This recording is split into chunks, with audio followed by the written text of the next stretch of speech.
You're listening to the Kazual Sportz Show. Palmer stepping away at first. Palmer extending the play. Crosses the field. Larry Fitzgerald. Fitzgerald is going to take it into Green Bay territory. The show exclusively known as the voice of the Arizona Cardinals fan club, the Bird Gang. Fitzgerald inside the 30, the 20. Larry Fitzgerald is insane. Now with your host, Earl Burnett, a.k.a. Casual E. Bird Gang on 3. 1, 2, 3. Bird Gang. Here I go again on my own. Here I go again on my own.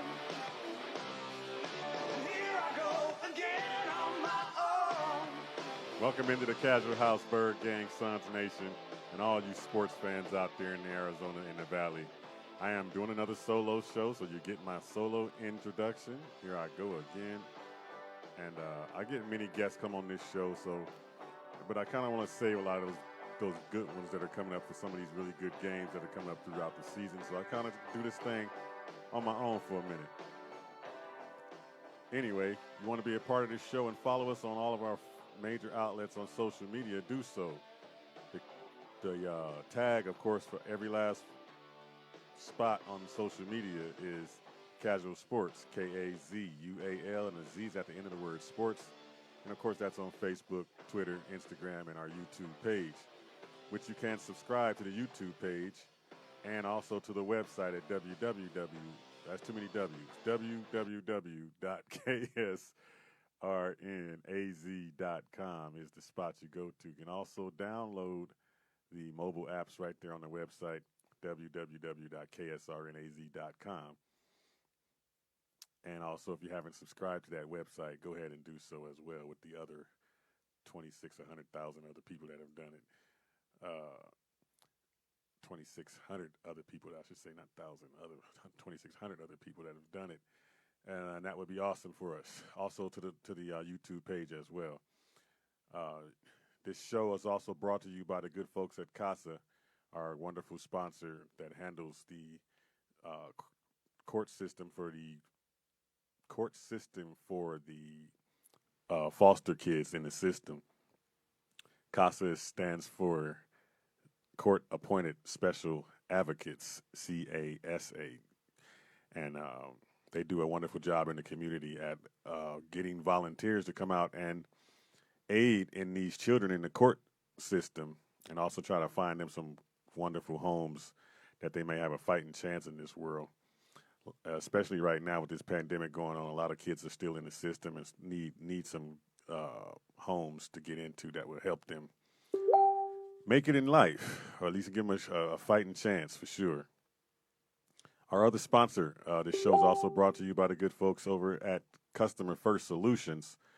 At Customer First Solutions, you as a customer don't only come first. Your home is first priority as well. From plumbing to all the repairs you need from your house, plumbing to electric, painting, and many more other things that they do. They take care of your home as if they're taking care of their own. Customer First Solutions, where the old saying is, the customer is always first. Give them a call at 480-877-0255, 480-877-0255, and they will communicate with you via text if you want a quote or any information. You can also hit us up here at KSRN for any of our sponsors that you want to get more information about on the KSRN hotline at 602-563-KSRN. And that's 5776 at the end. And that's what normally about this time we're going to get into usually what's going on in the world of sports, but I might want to go ahead and do the Bird Gang announcements one more time this week before these events start to jump off. So I want to get your mind focused on them and continue to hear them every week.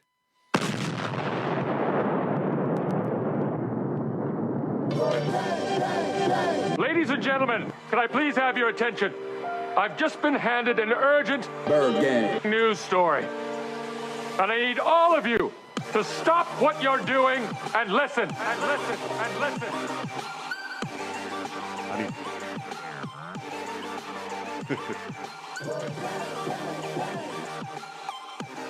I need to play that at a Cardinal game out in the parking lot or something. Everybody listen.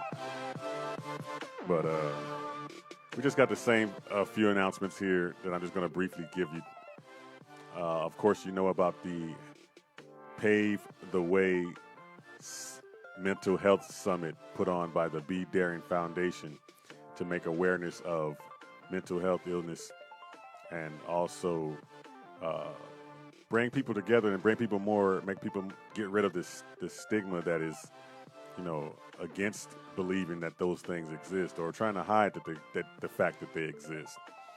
A lot more guys are coming out, even in the sports industry, with the mental health stuff and just being out front with it. And so the more out front, the more help you can get, the better you're off. So better off you will be. And Michelle Demaria is the CEO of Be Daring Foundation, and she puts together these events. But she's also an experienced in this field as well, being herself going through it. And she can help anybody that is going through mental illness or mental health. They want to find some more information. They want to get the latest of what they can do, how to fight it, how to combat it. She has every detail you can get. So if there are anybody out there, athletes, wherever it may be, that needs some more information and want somebody to hold their hand through this thing, Michelle Demaria is the spot to go through at Be Daring Foundation. BEE, and of course, Daring Foundation is the spelling of that. On social media, you can hit her up on Facebook, Be Daring Foundation. Patrick Peterson is going to be out every Tuesday afternoon, or morning, I should say, every Tuesday morning to feed the homeless down at the U-Mom shelters around the valley, all over the valley. He's going to be letting us know, of course, which ones to go to, and I guess we'll give you those when we get that information. But for the most part, he will be around the valley on every Tuesday to feed the homeless. And you can get more information about that at www.umom.org. That's U, the letter U, MOM.org for more information. And you can also donate to the cause. Bird Gang P2 wants you to come out there and support this thing for him and with him. And, of course, please, no autographs and all that type of stuff, because it is a community service he is doing. So he would like the Bird Gang to come and do just the same thing as he's doing in the community. My man Mike Durarte is getting orders after order after order after order for all these masks and T-shirts, so you got to go ahead and hit him up. It's busy time, so go ahead and get your Bird Gang mask and your Bird Gang T-shirts for the opening of the stadium at some point, because I got a feeling it's going to open up. Probably the third home game, maybe. We haven't heard anything bad about the Chiefs and Jaguars haven't had their fans in the stadium, and nothing bad has come back. No new cases of COVID-19 or any spreads in those particular states or cities. So if that continues to go as well as it's been going, then I look forward to the Cardinals probably the number 3 home game opening up the stadium. So you want to have your mask ready. You want to have your Bird Gang gear all set up. And Mike Durarte is the spot to go get your mask. You want anything on the mask, he's got it. From the beak, from the bird, to the Cardinal emblem, AZ Bird Gang, every Bird Gang name, fan base, the fan club. So hit him up. Facebook, Mike Durarte. That's YDUARTE. That's on Facebook and Instagram. And those are our Bird Gang announcements. As more things come in, and this COVID-19 has slowed down most of our road trips and tailgates and all those things that usually jump off. But when they jump off, this is the spot to come get it from. This is still and always will be the exclusive voice of the Bird Gang and now Suns Nation. So, with that being said, now I can jump into this world of sports. Not much going on as far as the NBA's going on, but there's still some stuff out here we can talk about. What's going on? What's going on? Yeah, what's going on? What's going on? In the casual house. All right, I'm going to start over here in the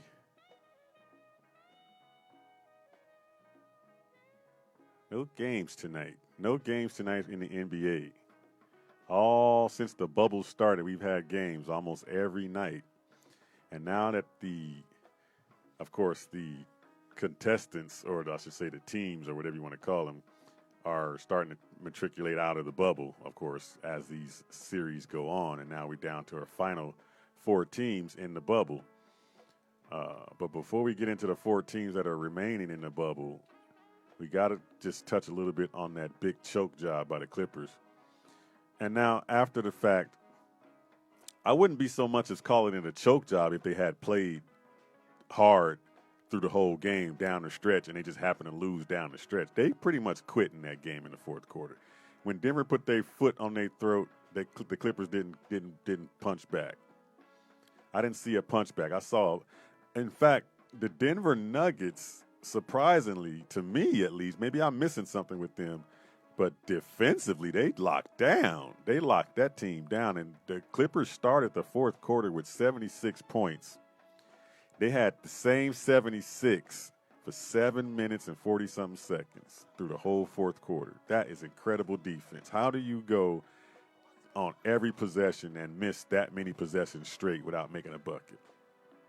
That is incredible defense. So you got to stop. We have to all stop looking over this Nugget team and look at the fact that the facts are what they are. It was not a fluke that they beat that team 3 straight times, coming back from deficits of high as 19 points. That does not just happen by chance. A lot goes into that, and I agree with Paul George at the end of that game when he said, you know, we are not this was not a lose the championship, win the championship or bust season. Although the media made it that way because of, that's what the media does, and that's what we all pump that out there and get them because they got all those superstars on the team. They just look like an unstoppable team defensively and all those things. But the truth be told, they still were a new assembled team with 2 new stars that have to get acclimated to each other. Just like any team in sports, when you put new players together, it's going to take time to gel together. And in this case, the Denver Nuggets, I said this last night, the Denver Nuggets are battle-tested. Not just this season in the bubble. The Denver Nuggets are 7-game battle-tested. The Denver Nuggets have taken their steps from losing, and going into the winning because they learned how to not lose those games now. A 7-game series last year in Portland on their own home floor, they lose that game. That's a learning process that they learned how not to lose that game. They know what urgency it takes when they got in that situation twice, down 3-1, and ended up coming back into a 7th game. They knew how to get through it, and they punched through it like gangbusters. They punched right through it, and just the Clippers stopped playing. The Clippers just stopped. The Nuggets, like I said, have lost last year's playoffs, the year before that they've lost. But one thing about that team, the core of it pretty much has been together, and that's what Doc Rivers and Paul George are talking about when they say we haven't been together long enough, and we just don't have the same cohesion and the same unity as that Nugget team had when they were on the court, because they depended on each other. They were looking for each other. They were not trying to be the knockout punch. Even though Murray dropped a 40 spot on him, and they know he was their go-to man when it's time to get a bucket, they still spread that ball around to everybody. And Jokic was a 7-foot point guard on the dang court, balling it. They couldn't stop him. So let's not sleep on this Nugget team, especially you Lakers. I'm pretty sure y'all looking at this going, okay, we dodged another bullet, and here come another team we might be able to get right into the dang championship. But hold on a second. That team didn't come this far just to lay down for this Laker team either. They did not. And in fact, this Laker team is no different than the Clipper team when I'm talking about from this aspect.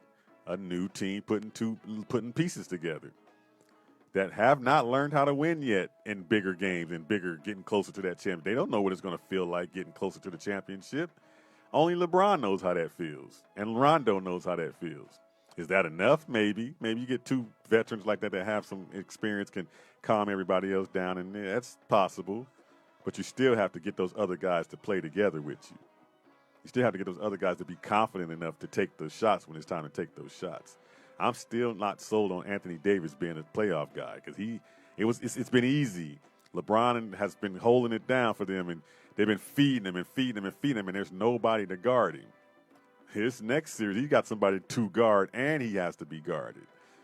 So Jokic ain't going to just let him just go off on him. He's going to probably neutralize AD in this next series. It's going to be LeBron on 5. And so who's going to guard Murray? Who's going to guard? I mean, the matchups are like still are still pretty much equal. I mean, LeBron's the X factor, of course. You know, he's not too many people that can guard him when he put his head down and get to the rim and do what he wants to do. But LeBron is the type of player that wants to get everybody involved. He's not going to always just take over a game the way Murray took over a game and just drop 40 on you. When he has to, he does it. I think he's going to have to do it at least 2 or 3 times in this series because the guys around him right now, even including AD, have never been this far, with the exception of Rondo, have never been this far. So watch that element. Don't think that element doesn't play a part in this whole thing.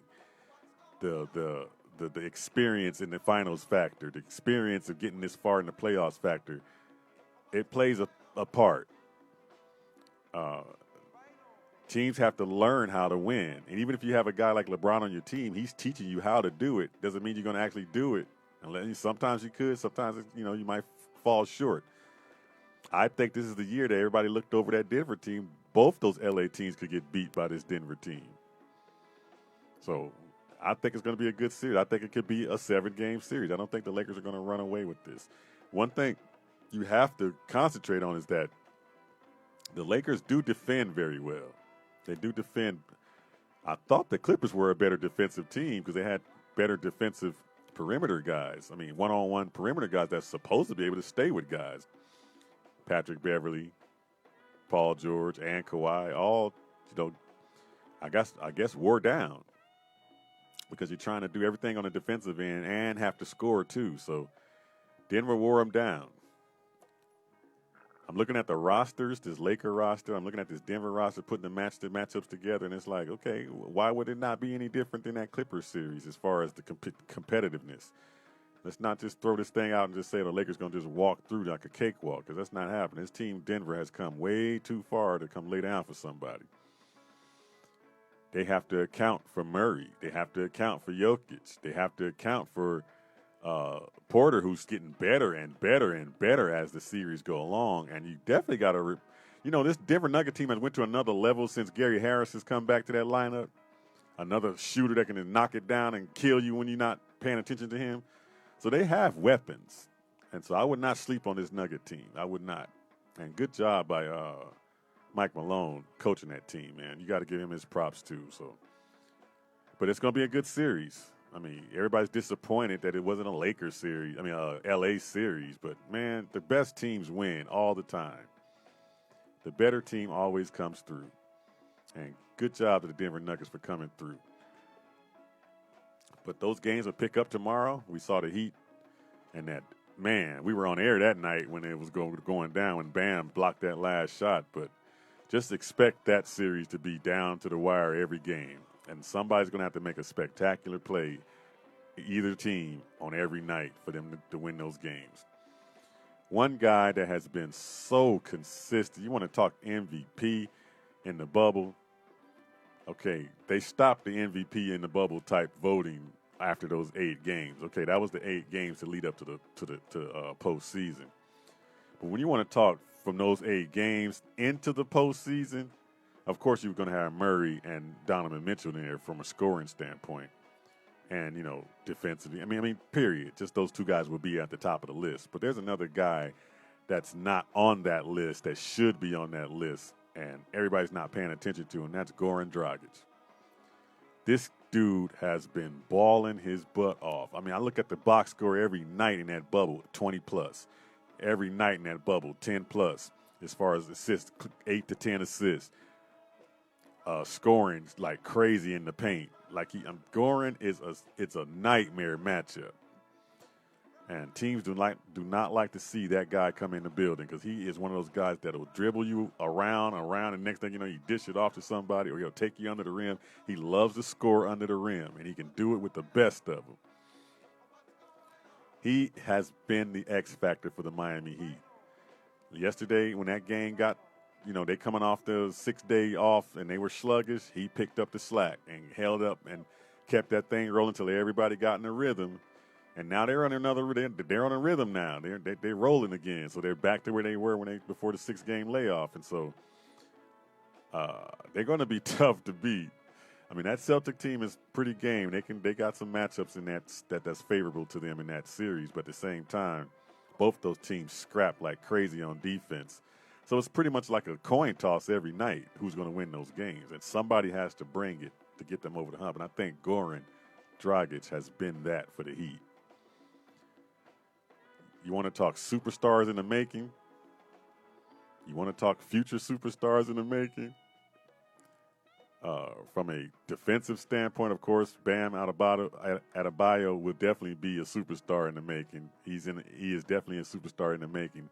If he continues to play the way he's playing, he's going to be manning up the paint everywhere throughout this old NBA, and he's going to probably surpass, from a defensive standpoint, Embiid.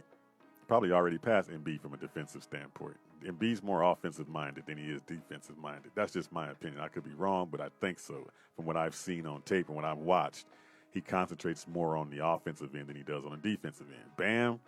Bam says it's just whatever we need. And when you got a guy like that that's willing to do that thing, trying to score all the time, and he can score too. Wait till he gets in the gym and works on that 15-foot jump shot. He's going to be unstoppable. Next star coming. The Heat are going to have two major stars on their team, even when Butler's gone. When Butler is gone off that team, that Tyler Hero is going to be something to deal with. I'm telling you, that kid, I love that kid. Y'all have heard me say it on this show so many times. I love that kid. His game is just, man, it's sweet. Kid got ice in his veins. I mean, a rookie coming into a playoff series, knocking down the biggest shots in a game. And he ain't just taking threes. The kid is getting to the rack. He's doing it all on defense. He is manning up on defense. He's doing the whole thing. Give this kid some more time. Watch him flourish into one of the superstars in this league. And it does not hurt to come in your first year as a rookie and get that type of intensity in the playoffs.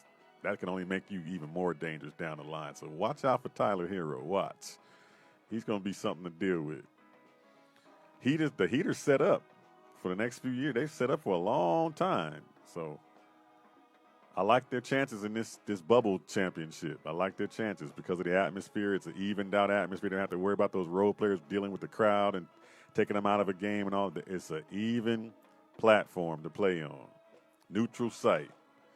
So if they bring that same intensity they bring every night on defense, they can beat any team any given time. I forgot to mention that I don't like the matchup from the regular season that the Lakers and Nuggets had. It was 3-1 Lakers, but this is a totally different monster. Not the same Nugget team, definitely not the same Lakers team. So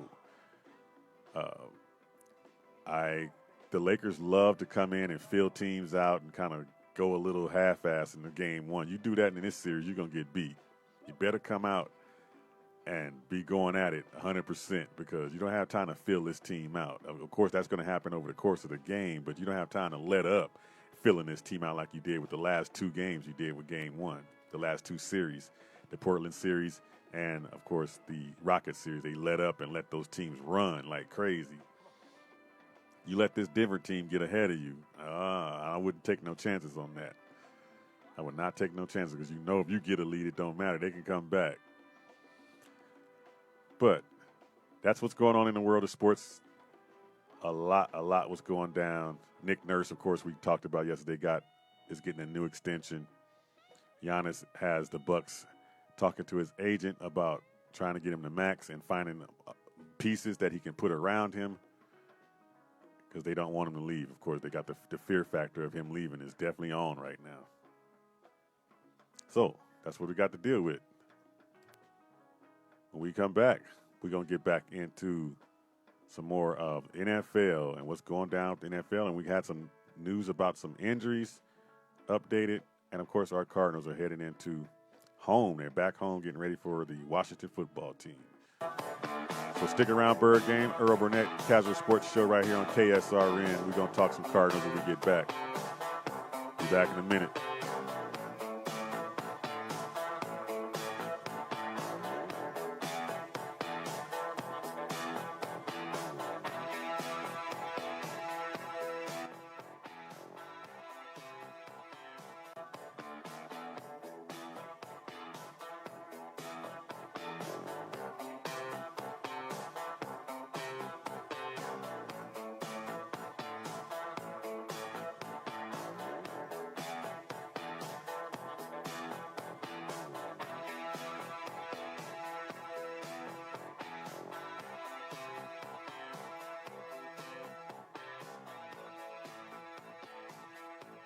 We're going to take a little break, but we'll be back in a while, so don't nobody go nowhere.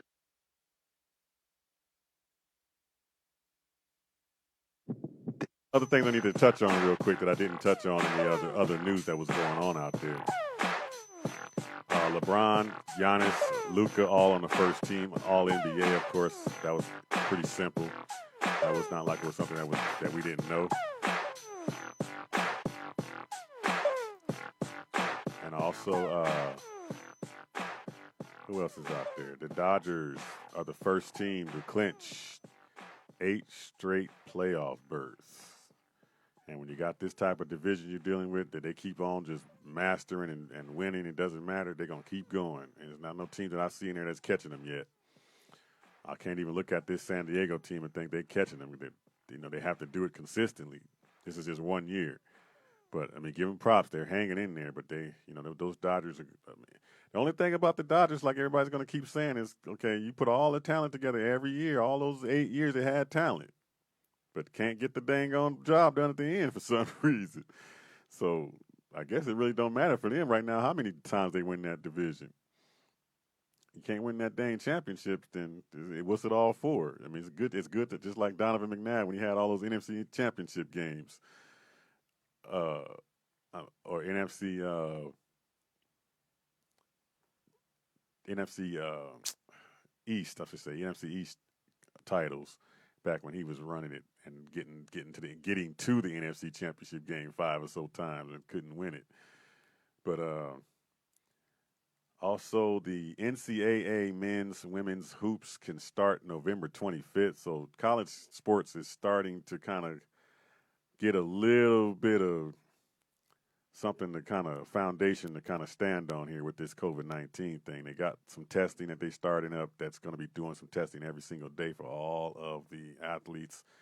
And so it's a little bit more safer for them to take a chance to see what can happen when you go out there and try to play these games. So a lot of the football teams have already started coming back. I think the Big Ten, the East, the Big East is coming back, all those things. People are making their decisions of coming back slowly but surely. But for basketball, November 25th, that's a good start time for niggas. We were told it was going to go into next year pretty much. But for them to be ready to start, that's right around the corner. Bruce Arians has been in the news back and forth with people. He don't care. Bruce is ready to fight anybody. But he's after his comments about Brady's performance, which is what coaches are supposed to do. You don't just back out just because it's Tom Brady. If he stunk it up, tell him. And B.A. told him. And Favre didn't like it. Favre thought it was not appropriate. But B.A. Said to Favre, of course, Brady and I are fine. Brady and I are fine. So pretty much, be quiet, dude. You don't know what you're talking about. No, I'm just kidding. But B.A. doesn't hold his tongue for nobody. You say something, he gonna say what's on his mind. Period. That's what I love about him. Also, what else is going on? They're making a big deal out of Ezekiel Elliott's stomach tattoo, which I could care less about. But anyway, okay, let's get back on the Cardinals here because there's a few things coming up for this Washington football team that this team has to be aware of. And, of course, they have to be aware of two guys on our team so far that have showed out so far that put on tape that's going to scare a lot of defensive coordinators, and that's DeAndre Hopkins and, of course, Kyler Murray being our quarterback. And it's going to be hard for teams to keep up with Kyler. Teams are trying to figure out, how they're going to be coming in trying to figure out how to stop everything, and you got to give something because there's no way you can stop everything. So what do you give up? Are you going to give up the double teaming of Hopkins and let him go one-on-one and kill you all day? You're going to try to put a spot man or a spy on Kyler Murray for the whole game and lose that extra guy that you can come up in and to guard those receivers all over the field? One thing Washington football team definitely does have going for them is that pass rush. Now, that could be a little bit overrated because the Philadelphia Eagles quit in that game, and they didn't bring any type of intensity to match that Washington team in the second half. After they scored the first 17 points, they pretty much quit. But that's not taking anything away from the Washington football team. They have some good guys up front that can get to the passer. That Chase Young is the real deal. He's going to be a nightmare in that division, in the conference, and in the league. Period. He's just getting started. He played a team that was to me did not come to play, and so now when you get some team that's going to challenge you and battle you for the whole 60 minutes, that's where you find out what you're really about. But not taken away from them, they pulled off 8 sacks, 2 picks as a defense. If you ever had them on defense for fantasy football, you balled out and wasn't expected to do that either. So I think it's more so what Philly didn't do as opposed to what Washington did, in my opinion. I mean, Washington took care of what they had to do because when the opportunity was there, they took it. They took field position after getting sacks and turnovers. Field position helped. So Cardinals coming into this game, taking care of the ball is going to be the main key. Taking care of Kyler is going to be the main key. And you don't want to give up 8 sacks, that's for sure. But this offense is designed to where the ball's coming out fast. So I don't think 8 sacks is nowhere near possible. You get 8 sacks when you got a quarterback like Carson Wentz that's holding the ball 5 seconds. When you're holding the ball, of course you're going to get sacked. So a lot of that stuff is just a little bit, I don't want to take away from what they did. The performance was good, but a little bit jaded because if Carson Wentz is holding the ball, well, that's at least 2 or 3 sacks. He can't get it out of his hands quick. He's going to take a sack. The O-line is bad to begin with, I guess, so they didn't put forth an effort to stop the people in front of them, and they quit in that game, so that's the other 2 sacks. And then maybe hard sacks came in the beginning of the first half when they were really going at it with each other. So, I mean, the Cardinals' offensive line is going to be really big in this game, really big. But before we go to that, I want to get what Kyler said as when it came to talking about him running as a quarterback. What does he do? Is he thinking about it? Does he go into a game or does he go into running thinking ahead of time what he can do and what he can't do? And then does he maximize his yards when he picks them up? Is he getting a time when he's running and going, oh, I'm going to go get every yard possible? Or is he taking the little low road and going out of bounds and getting down and giving up a few more yards? Listen to what he said about those issues with him running. It's a little bit of both. I said, obviously I don't think any quarterback likes to get hit. I don't think anybody running the ball, besides some running backs probably like to get hit. But, when I'm running, I'm trying to evade people and get as much yardage as I possibly can. And then also, diagnosing if there's a possibility that I can, take it all the way. So there's a lot that goes through the mind when you take off. But it's also, it is instinctual. So it's not like I'm just, sitting there thinking about all this in my head, making me play slow. But, and then to answer your first question, there was never a instance Sunday where I wanted to fight for, or take a hit because I needed extra yards. So that's how you play quarterback in this league when you're undersized or when you're a running quarterback. That's how you should be playing it. Kyler is playing it perfectly. Anybody that criticizes him for not standing there and taking an extra yard don't know football, because that would be stupid to do that. Football players love the bravado. They've got the ego. They don't want to show. They want to be shown up that they have some type of weakness or whatever. Okay, those times have changed. With football has changed anyway. They've changed football to a almost, in my opinion, a sissified football anyway. And that's due to concussions and all those things. And I get that. I'm not saying that's not part of it, but the hits and all that stuff that used to be is nowhere near where it is now. So you can't look at a guy and think that doesn't want to take hits, and he just wants to prolong his career. And you can't down a guy that's doing that. But he does it so well. He does it so instinctively, like he said. It's just his instincts. Knows when to, okay, it's time to kill this play, and he knows, I got a chance. I can beat this dude on a cutback. Bam, then he's gone. So if I'm a defensive coordinator, I'm having a nightmare right now. Like, okay, I have to commit somebody to this kid on every play. And if you do that, you're going to pull away from the secondary, and you're going to pull away from the tight end area. You're going to be pulling away somewhere where you're going to compensate somewhere else where you're going to get beat. Because Kyler does not look to run on every play. Kyler's actually looking to get the ball downfield. He runs when it's time to run because he's in trouble, or he runs when there's nothing there. There are a few RPOs that he runs that are design plays, but not that many. Cliff Kingsbury is not going to put that kid in harm's way that frequently as that. I mean, like you see Cam Newton doing it 15 times a game, and they're design runs. They're not going to be 15 design runs for Kyler Murray. But the design ones still keeps the defense honest. And then his ad-libbing, that's all mystery. That's like anything can happen, all hands on deck. It's all up in the air, whatever happens after that. And the kid knows how to get down, so you can't blame him for that.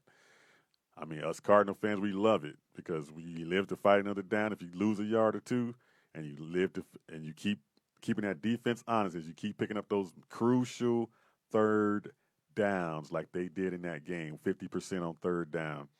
And no better third down was that Russell Wilson type third down pickup on 3rd and 17 when you're supposed to be off the field, but your quarterback runs and gets to 17 yards for you. No better feeling than that to be in an offense. And that's the worst thing a defense wants to see. So you got to believe that the Washington football team is definitely preparing to try to find some way to neutralize Kyler Murray at a cost. It's going to cost you when you try to do that, because I'm telling you, you're going to open up some other stuff trying to focus on him. But the offensive line is definitely on you this week to man up and handle that front.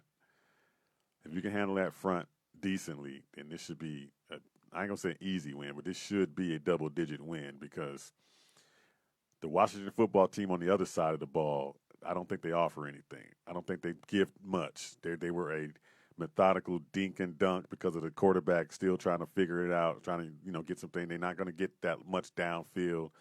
The reads and stuff that you have to that second-year quarterback is still having to make and figure out can turn into turnovers if he spends too much time trying to figure it out. So they're going really short with him. They want him to get it out fast, get comfortable throwing it quick, and his receivers are getting the fast, quick ones, but they're taking their time going down the field. And they cannot run the ball. They had a horrible 2.2 average of running the football. So if you can't run and you put all the onus on your offensive passing from a second-year quarterback that's trying to figure it out, that spells for disaster. That spells turnover city. And this Cardinal defense, if they play like they played last week and intensify it even more and step up their game even more, oh my goodness, this could get ugly as far as turnovers go. You thought Jimmy G didn't have receivers on the outside.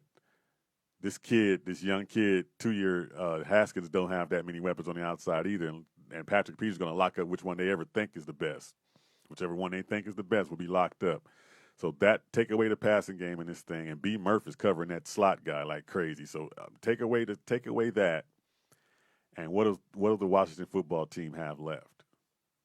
They have the running game, which they don't do well. So one thing that this is going to come down to, they're not going to do a lot of scoring on us, but we might not do a lot of scoring on them because of their front. If we can handle their front, we can neutralize that front. This could be a different ball game instead of being that field goal kicking type game. Like you feel it. I kind of feel it right now. It feels like a field goal kicking type game because we can't. The red zone could be an issue. We did a pretty decent job in the red zone on both sides of the ball last game, especially on the defensive end. Man, did we do a good job defending the red zone. We bend, but we didn't break. We did a hell of a job standing up in that dang on red zone. And usually that was usually this team's, it was easy scoring when teams got inside the red zone for this team, on this team. So for them to do a goal line stand and Patrick and them at the end of the game, those DBs breaking up passes, that is all good going toward the future of this defense, especially on the first game. That was awesome. That was the first game. So as you get better and better and better, it can only look better. But the Washington football team they have to be a balanced team if they're going to beat this Cardinal team. And if we can stop the run, because we held Mostert to under 60 yards rushing in that game. They didn't really kill us as much on the run game. So we can stop the run. So we can stop their run, which is this Washington team that didn't do good against that Philly team. I mean, they were only averaging 2.2 yards a carry, So if our rush defense shows up, this could be a long, long, long day for that Washington team. Because eventually Cliff is going to figure that team out on the defensive end and get some stuff downfield on them. So misdirections, whatever it may be, coming out of 22, coming out at 11 and 10 personnel, you just don't know which one's going to be on the field at what time. You don't know if Kyler's coming out of there. You don't know if Drake is going to get it out of the backfield. You don't know how you're going to neutralize DeAndre Hopkins. How are you going to do that? So there's so many things on that other side of the ball that they have to think about that I would not want to be that defensive coordinator. So like I said, if they do everything right on the offensive line and control that front up front, this could be a double-digit win for the Cardinals. They spoke to DeAndre Hopkins today about the division, that you're joining a new division. And I know you've heard things from your teammates and you've played some of these teams as a Houston Texan, but you have not played it as a member of this NFC West and its physicality and all the things that come along with the NFC West. Probably the best division right now in the league right now. So they asked him about that. This is what Hop had to say.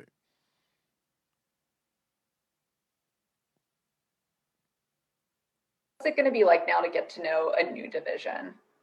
Obviously, coming here, I knew that this was, if not the best, one of the best divisions in the NFL. It's a very competitive division. You got the Seahawks, you got the Rams, and you have us now. So I knew coming into it that it was going to be a tough division. And after this past Sunday, I was right.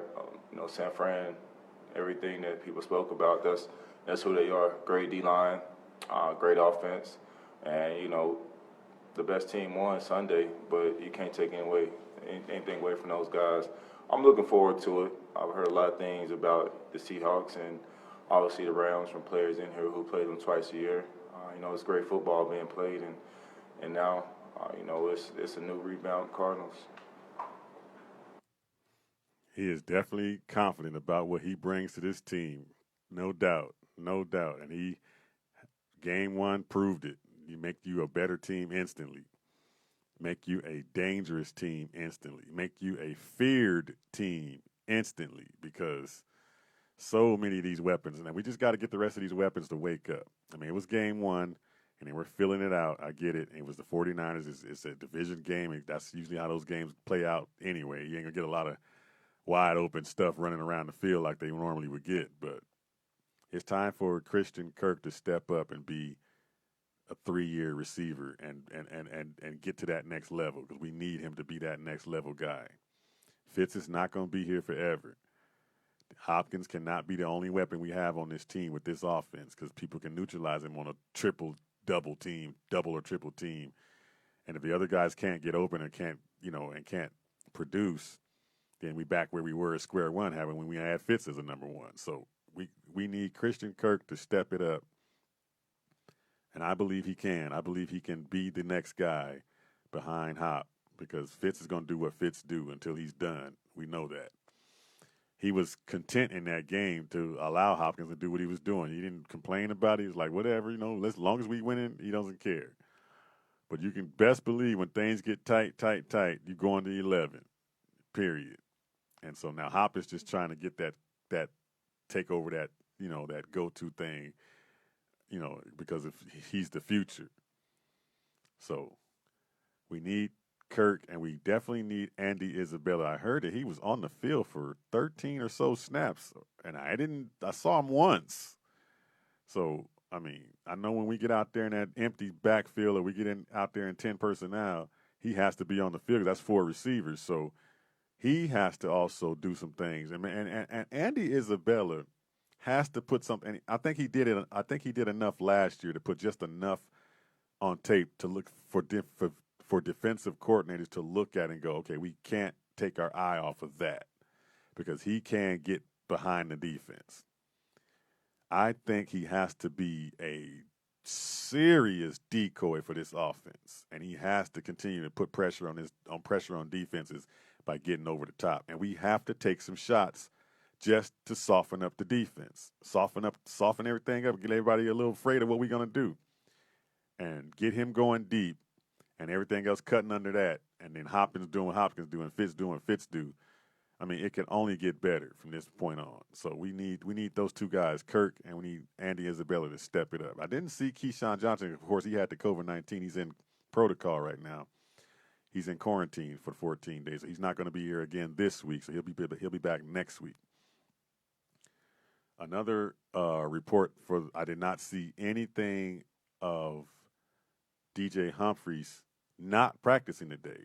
In fact, he was not one of the guys that was out of practice today. The only guys that were out of practice today were Mason Cole with the hamstring, Larry Fitzgerald and DeAndre Hopkins were out, but it was non-injury. Of course, it was giving them their day off. Jalen Thompson's ankle. Max Williams got an ankle. Didn't know that one. That one popped up just out of nowhere. And, of course, Josh Jones has an ankle. All did not practice today. So those are the injuries. DJ Humphries did not show up on that non-practice list. So that, to me, is a good thing. I don't see him on any injured list at all. So they haven't disclosed what the injury was at all. So I don't know what happened. When I get some information about it, I'll let you guys know for sure. But I'm going to do a segment that I haven't done in a while. And I got some things on here that's pretty crazy that we have to put some people on the Can't Get Right front. Here's to those who just Something wrong with his head. That must mean can't get right. Can't get right. That's the kid's name? Yep. No! Can't get right. Can't get right! This is for you, baby! You can't get right. Can't get right. can't get right. Can't get right. This is for you, baby. We got a few can't get rights. These are for you. Oh, my goodness. This first one is pretty funny to me. What the heck is going on with the kicker of the Cincinnati Bengals, Randy Bullock? His name is Can't Get Right. Dude, how do you go ahead and destroy that rookie's debut and you can't make that simple little kick from that far out, under 30 yards? Are you kidding me? And it is so hilarious that you tried to fake the injury after you missed it that bad. It was so funny. This dude went to kick the ball, and as soon as he let it go, it was like way off to the right, and he went down to his calf. Now, here's the funny part about it. He went down and grabbed his right calf.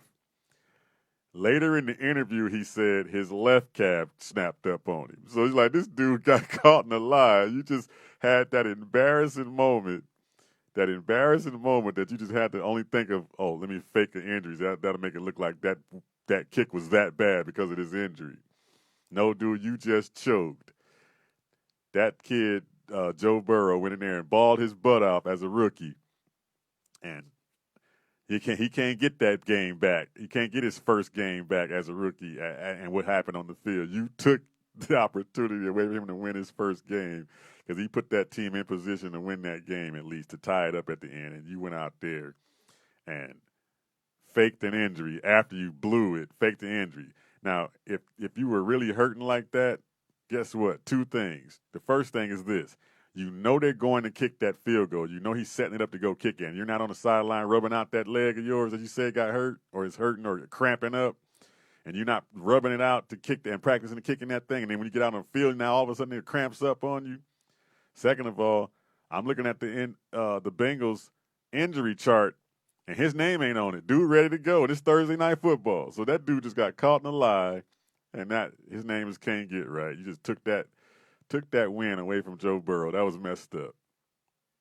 But that was pretty funny at the same time. And of course, Can't Get Right is definitely going to be Denver Broncos head coach. What the heck was he thinking? What was he thinking with the timeouts? What's this kid? What's that dude's name? Giroux, whatever his name is. Whoever the Denver Broncos head coach did not use the clock right at all in that clock management situation. I mean, my goodness, that was just bad. That was just horrible. I mean, you had a minute 33 on the clock after Derrick Henry picked up the 13 yards. That's when you should have used those timeouts right then and there. When you let that 133 go all the way down to 49, you lose 38 full seconds. And your offense was moving the ball, and you only have to get in field goal range. I know that, and I'm not a coach. I mean, come on, what was he thinking? He was banking. This is why he can't get right. He was banking on the kicker missing another kick because the kicker at that point had missed 4 field goals, 3 field goals, and 1 extra point. So he said, this guy's going so bad that he's going to miss another one. Dude, they got down as close as they can get for him not to miss. And the averages of the average is going to say he's going to make one of those. He's not going to come out there and miss 5 field goals straight at that easy distance. And if you were going to do that, at least use one of your timeouts to ice the guy. We didn't even do that. This dude, who put this dude as the coach? So, Matt, is that? Yeah. So that coach sucked at timing. I mean, at game management, and that's another thing new coaches are gonna have to go through. But I don't know. That's a victory that your team could have had, or at least an opportunity they could have had. Another coach that you got to throw on the dang can't get right front is Matt Rule. What the heck was you thinking at the end of that game? I saw today the mic'd up thing on the NFL Network of that game. Every player on that Carolina sideline was like, "What did we just do?" It was like, "What the heck was that?" You try to get cute and try to fool people. And you got that running back in the backfield. I don't care if they stopping him, halfway stopping him or whatever. You got to make that last play or that fourth down his ball and the ball in his hands.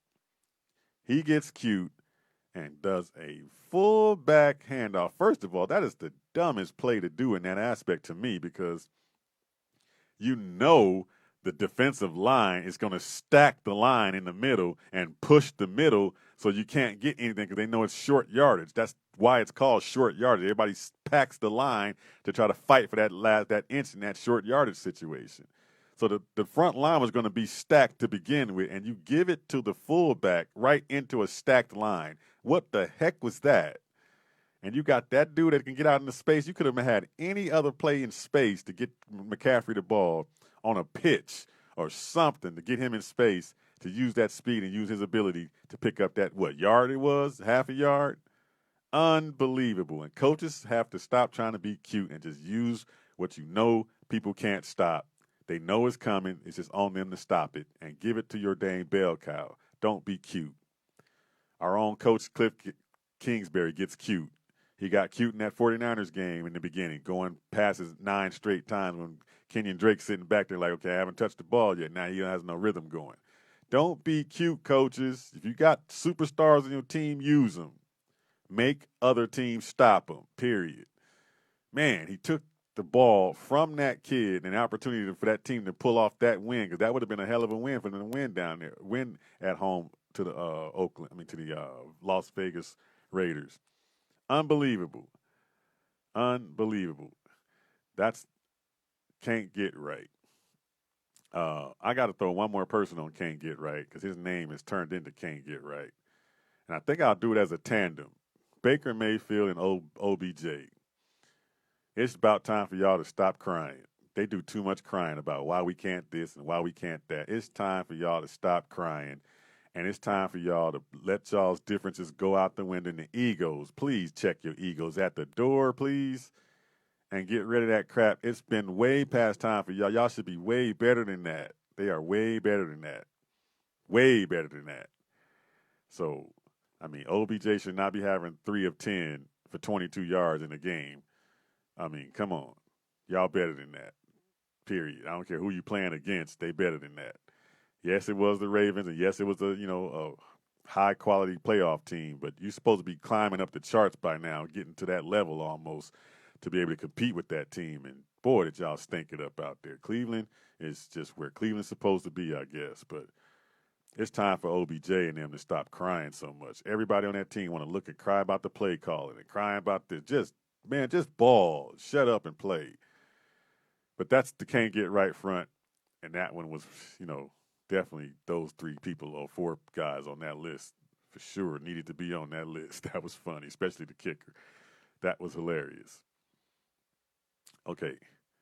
What do I have left time-wise? I got about a couple of minutes here left. I want to go to, let's see, Cardinals prediction of the Washington game. My prediction is going to simply be, again, like I said, take care of Kyler up front. Decent. Do a decent job, because when you have a good offense, a good defensive line that you're going against, they're going to win some battles and you can win some battles. The whole point is don't let them win all the battles. So if we can put up a fight and make it harder for them to do what they did in Philly, we got to make it harder, because we can't make it easy for them to do what they did to Philly. So if we put up a fight and make it easier for Kyler to make some plays down the field, this should be a double-digit win for the Cardinals. So it's time for me to get out of here.